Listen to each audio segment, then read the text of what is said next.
Hello, this is Chala Dinkoy, CEO and founder of The Repositioning Expert. I am here with another edition of my podcast, Naked Marketing, where we're clearly clothed, even though it's like the dead of summer, but we're talking about our marketing mistakes and getting naked and vulnerable and all sorts of wonderful things. Steve, welcome straight from the dentist chair. Yes, thank you for having me. Tell us everything about what you do and who you help when you're not with the dentist. Yes, once in a blue moon, I got to go to that dentist, and I had to squeeze him in throughout all these meetings. But I work with small business owners primarily. Most of them are just struggling, trying to figure out their way. They only know what they know. So I have some proprietary software so we can uncover hidden annualized revenue for them from anywhere from 50,000 to over $100,000.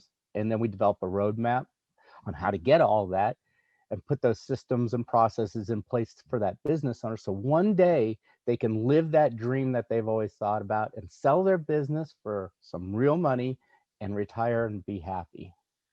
Nice. I like that picture. So is the software, the roadmap and the systems you're talking about a CRM or beyond that? It's beyond that. So I have some proprietary software. That's where I use to find that hidden annualized revenue.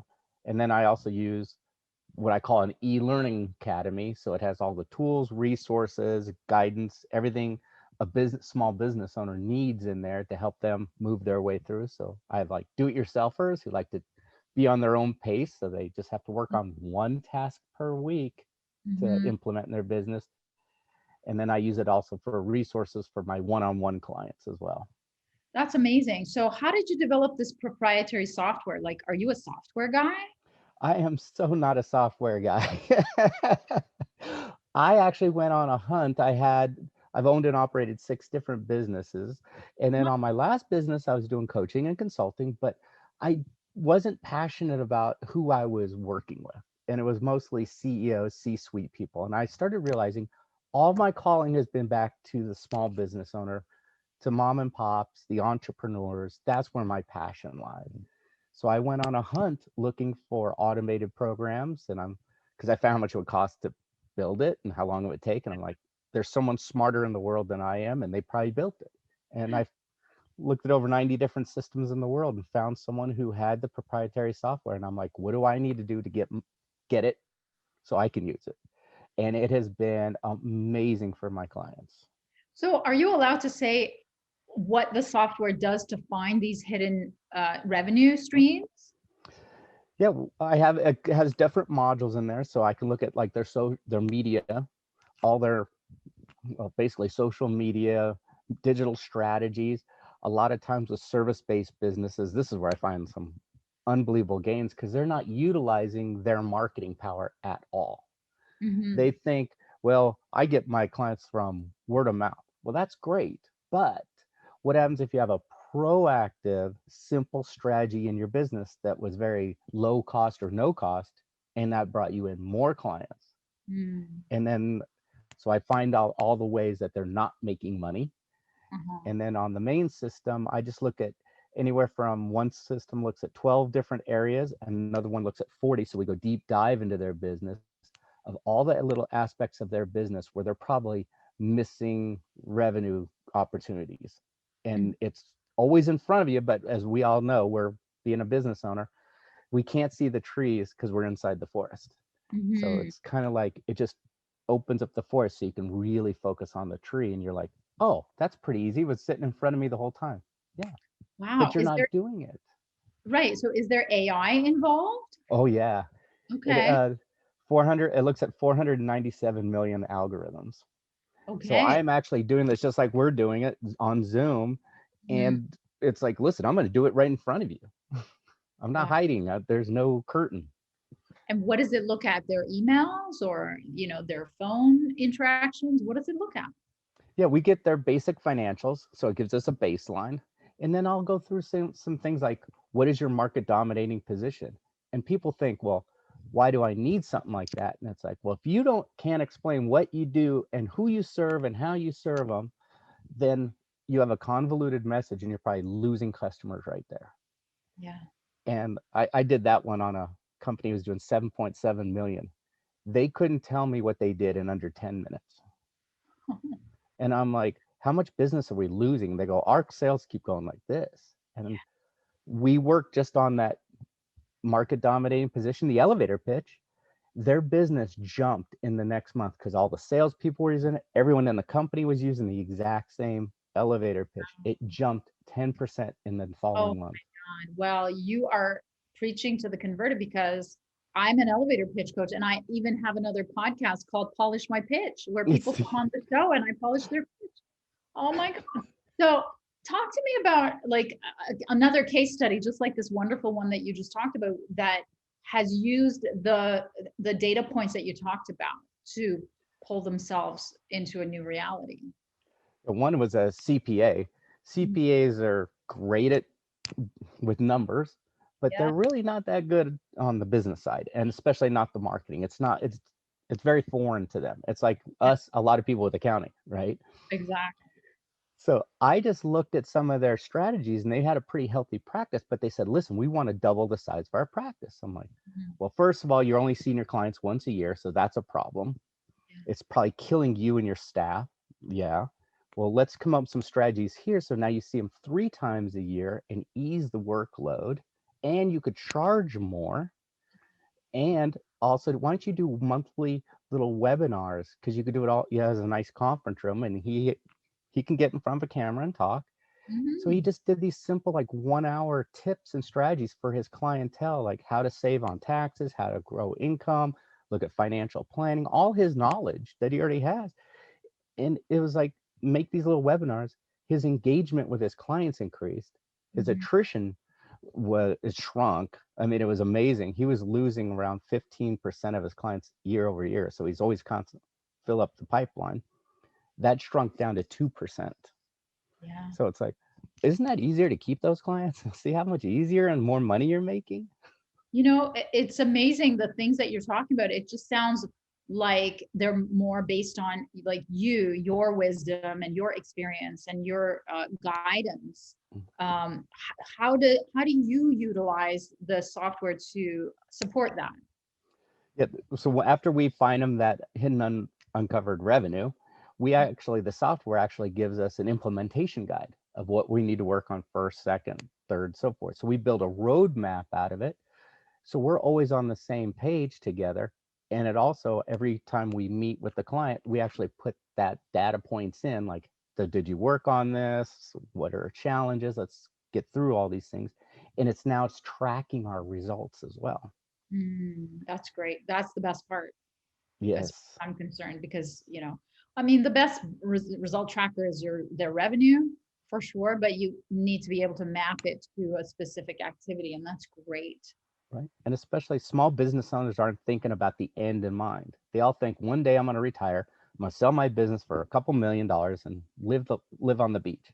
Well, the reality is you are your business. If you're not putting in the systems and processes in place in your business, you have nothing to sell. You're Yeah, and that's a sad reality that a lot of people faced in 2020. for sure. So talk to me about the mistakes that you see most people are making. I mean, you talked about a few here, but let's talk about, well, first of all, let's talk about the mistake that you made, imagine, as a marketer. And then let's talk about the mistakes that most often you see small businesses are making. Believe me, I've made the mistakes. So I'm not going to say I did. It Good. didn't happen to me. Got it. That's the best way to learn, right? Is through our mistakes. And the biggest mistake, my first mistake is my very first company. I had all my clients in one sector, and that sector, the bubble burst. So did the business. So I learned my bit right there. My mistake was not just riding one horse, have a stable of horses. So relying on just one product or service that can get you to a certain point, but to really grow, you're going to need to bring in other products, other services. The second mistake I learned, and I learned this, it took me a while, is I actually finally brought on a coach for one of my businesses. And that's when I realized I only know what I know. And I thought I got it. I know my business better than anyone. I don't need anyone tell me. That's when the game changed. Once someone looked at me from a different point of view. And then I realized If Michael Jordan, the greatest basketball player ever, has 12 coaches, he knows something. And so, you know You what? could, And you could use one. I could use one. Yeah. If he has 12, and the reason was he knew for himself to get better, he needed people looking at him from a different point of view, things that he can't see. Yeah. And that was the game changer in all my businesses. And I still have a Yeah. coach. I mean, I wouldn't be here without a coach, and Yeah. it's catapulted my success, like so accelerated me. Mhm. And I still see people who said no to working with me, still struggling years later, decade later. Now it's been 9 years since I started my business, and they're still there. And especially Right. during the pandemic, Oh, they're yeah. they're refusing to pivot. So what's interesting is what you said about your first mistake is I teach the complete opposite, Steve. I teach a concept called super niching. Oh, And yeah. what I do is I say only specialize in one industry. So in order to either generate incremental revenue or to pivot into something Yeah. that's changed, I teach them the process of figuring out which industry or interest group and what one need that they have right now in today's market that you can sell to. So it's hilarious that that's your mistake, I only had the one product too at the time. And right? it So started, that was the bigger mistake. It was like, it started evolving into other products, but guess what? It was all in the same industry and the same kind of people. It wasn't around in that industry. It was very, very like hyper focused. And yeah, then it was so niched in. It was, I was like, oh, I got this. that's so funny. So, and it's funny you say that because so many people push back at this super niching and say, well, what if it tanks and what if I can't, use it? So that's what I say. So I'll go ahead. tell them what they say. Yeah. After that happened, guess what? I cried like a baby for a day. And I had a mentor at that time, not a coach. And my mentor is like, stop it. You're smart. What are you going to do now? 2 days later, I had the next company up. Exactly. Yeah.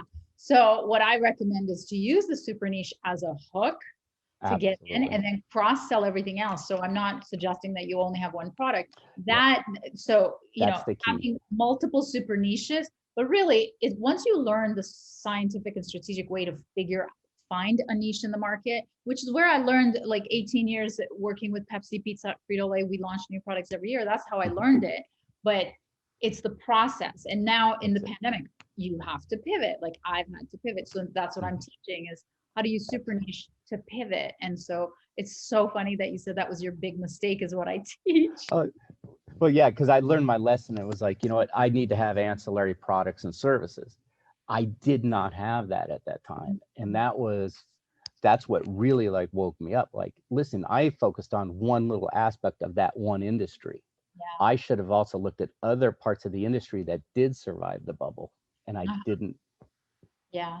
Yeah. But to your point, a lot of people have had to pivot out of some of the industries that are hurting really bad. Mhm. And so what's important is the learning the process of Yes.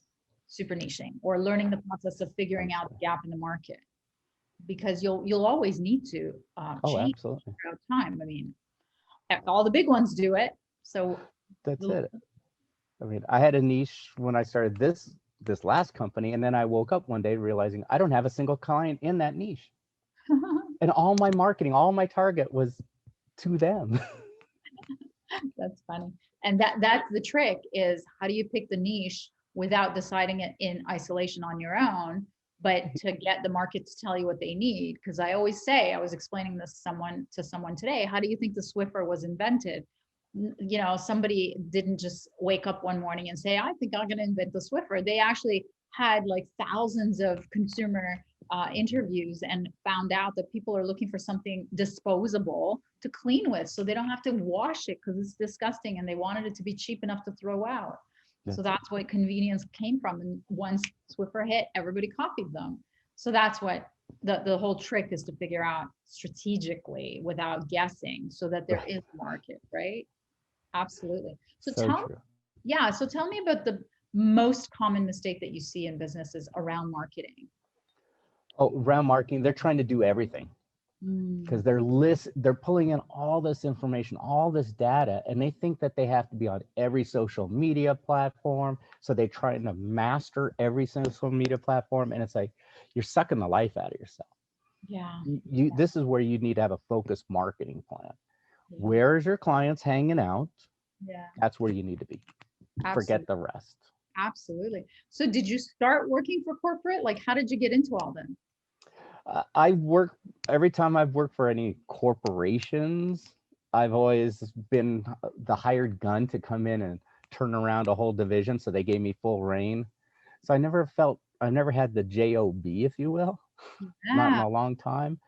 I mean, I worked for one company in the music industry, but I was the number 5 employee. And when I left, it was over 500 employees. And they kind of said, like, listen, I helped them create a division, and they just let me, as long as I made them money, They didn't care. they just let me do whatever I wanted. so, I like that. so that was my corporate gig. And I never felt like I didn't have to report to anyone. I never had to go into corporate meetings. But I've ran so many businesses and owned businesses. It's like I've done so many, being on boards, reporting to boards, and I'm like, I'm a hired gun here, and I'm reporting to a board. This isn't fun. No, but yeah, what we do is so much more fun. And I did it. I did the corporate gig for 18 years. I was like, done, so done. But this is so much better. So what parting advice do you have for our listeners and viewers in terms of marketing? Marketing, I always say, you know what you know. Hire someone to do that. It will save you so much time and money and effort. I promise you, it will help you in the long run. But find the right person who actually understands you, your business, and who you're helping and serving, so you can get the right marketing, your right message. That's the key, the right message in front of your target audience. Because you know what? Someone loves this stuff, like yourself, and let them do it. You focus on the business and bringing in revenue. Yeah, for sure. That is great advice. Now, how can people reach you, Steve? Yeah, the easiest place is the website, and it's Biz Coach Steve. That's bizcoachsteve.com. And I'm always available. I always am open to any entrepreneur. If you just have a quick, get on a 15-minute call, it's never a sales call. It's just more like, hey, how can I just help you? Maybe give you a resource to point you to the right person that can help you, whatever it takes. Just, I'm very passionate about seeing business owners survive and thrive. And it's like, what I can do to help. Very, very timely. Yeah. Yes. Thank you for being on the show, and your teeth look great. Oh, thank you. Thanks for having me.